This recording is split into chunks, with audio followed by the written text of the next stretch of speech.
Mr. Speaker, it would have been remiss of me not to speak on such a very important topic, such a very important issue at this juncture of our development, not only as a nation, but as a sub-region and as a region.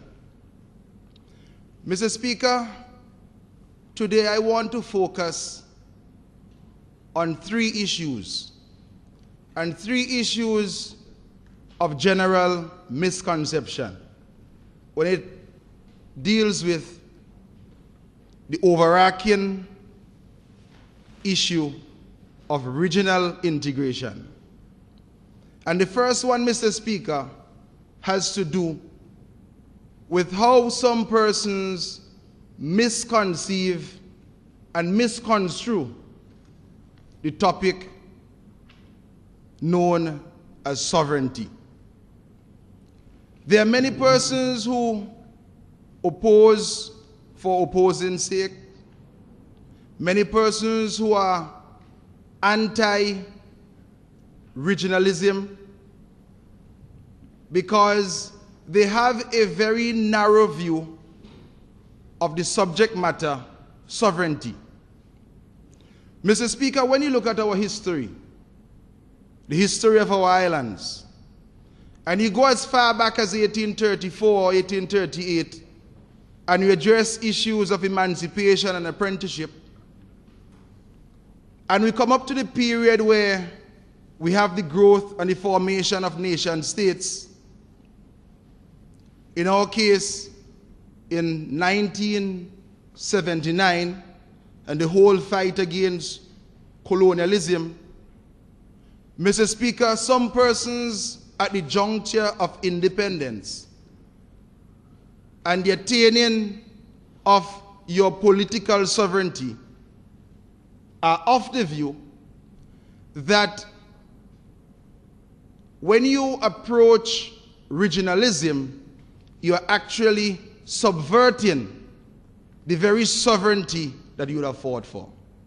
And Mr. Speaker, that is something that I want to address because I've heard it and it definitely pains my heart. Because sovereignty is not to be used as a sword. It is to be used as a shield in this case. We have moved to independence, but because of certain factors and unique descriptions, for example, our small sizes of the islands, we cannot produce anything on economies of scales with the sizes of the factors of production that we have. So we have moved from emancipation and apprenticeship to nationhood, independence, but we are now in a phase where interdependency is totally inevitable. We have to depend on our brothers, our neighbors, and our neighbors will be depending on us. Mr. Speaker, if I may take a simple issue, an issue which touches to the core, farming and banana production.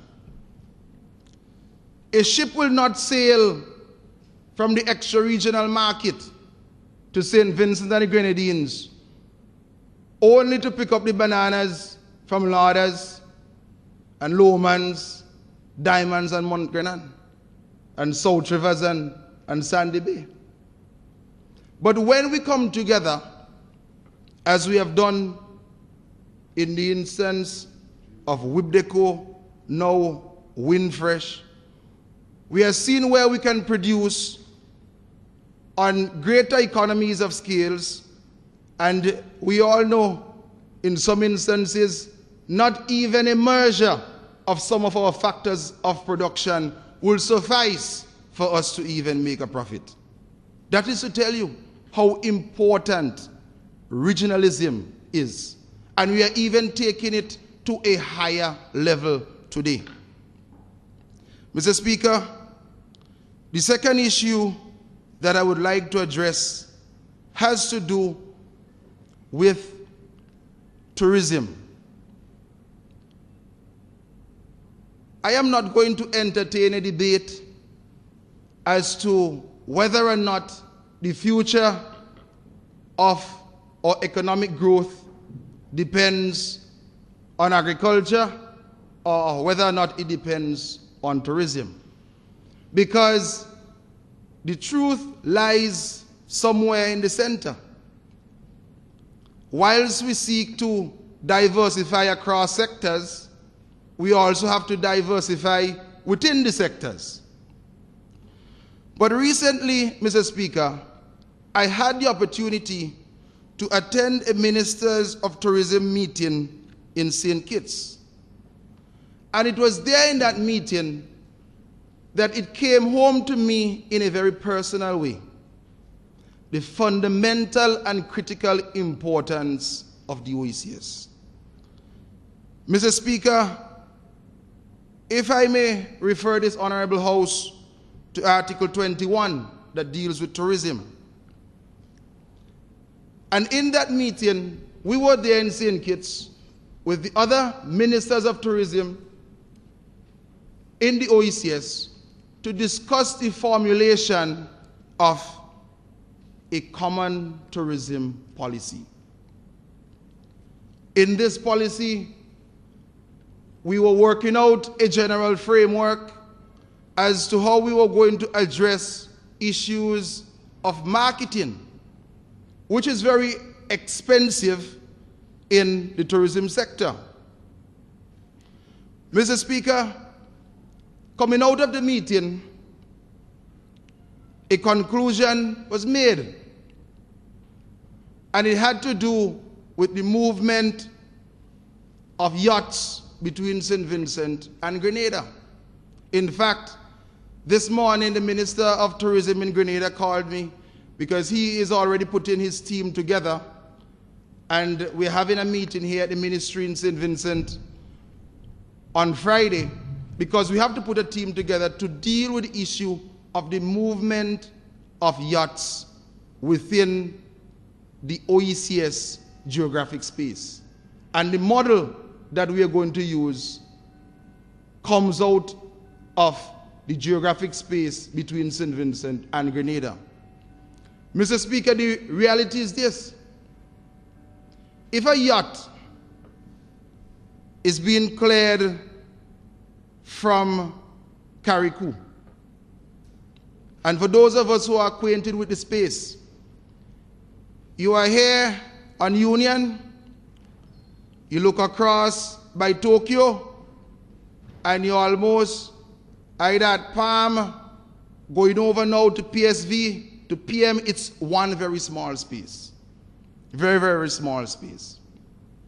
And for many years, persons have been going into these islands.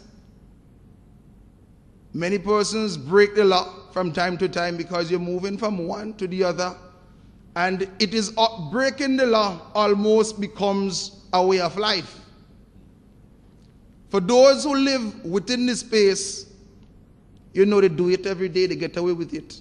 But when a yachty leaves from Germany, he flies into Grenada, he takes his yacht up to Carriacou, he has to clear his yacht in Carriacou, he goes right across there to Petit St. Vincent, he's now in our waters.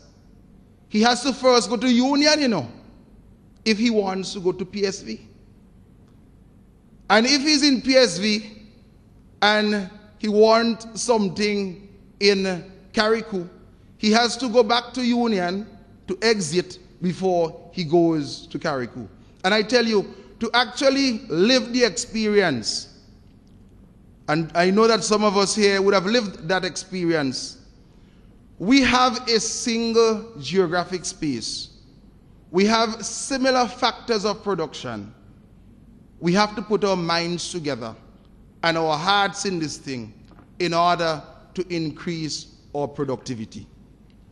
The Ministry of Tourism, we are working out various modalities as to how we can be fully integrated into any approach and any systems and all those systems which will come out of a single economic space and an economic union. Mr. Speaker, I would like to turn now to the issue of the free movement of persons, because this is also another issue which has provided fertile ground for many misconceptions. It is usually the talk that once we have regionalism and integration, then the Grenadians will come to St. Vincent and take all the jobs. And the Grenadians feel the same way. The St. Lucians are of the belief that St. Lucians would go to Antigua and take all the jobs. And the Antiguans are thinking about the same thing about those persons in the BVI. And that has been a serious impediment at the highest political level. And definitely it has acted in an adverse manner against many persons who are fighting for integration. But what I may say is this: our geographic space is very small. And as much human resource that we can have in this space, it is going to be better for us as small islands. Mr. Speaker, we have suffered in this sub-region from several levels of dislocations in terms of skill sets. And that is what this integrative process is here to address. Mr. Speaker, it is in this vein that I would like to thank many persons who have worked through the years. There are many leaders in the past who would have dedicated their life's work towards the integrative process. I would also like to thank the Honorable Prime Minister of St. Vincent and the Grenadines for doing an excellent job in charting many journeys forward in instances when many persons are seeing shadows of darkness. Mr. Speaker, regional integration, regionalism, the OECS, and CARICOM, they are not the sexiest topics on a political platform. When you go on a political platform in Diamonds in Orleans Horn Square, you don't really want sometimes to be speaking about some of these heavy issues. But Mr. Speaker, the future of St. Vincent and the Grenadines, the future of our region, depends heavily on this integration process. Mr. Speaker, this piece of legislation is long overdue. And it is really a sad day that whilst we are discussing such an important matter, that the opposition would have chosen such an important moment to stay away. That says a great deal.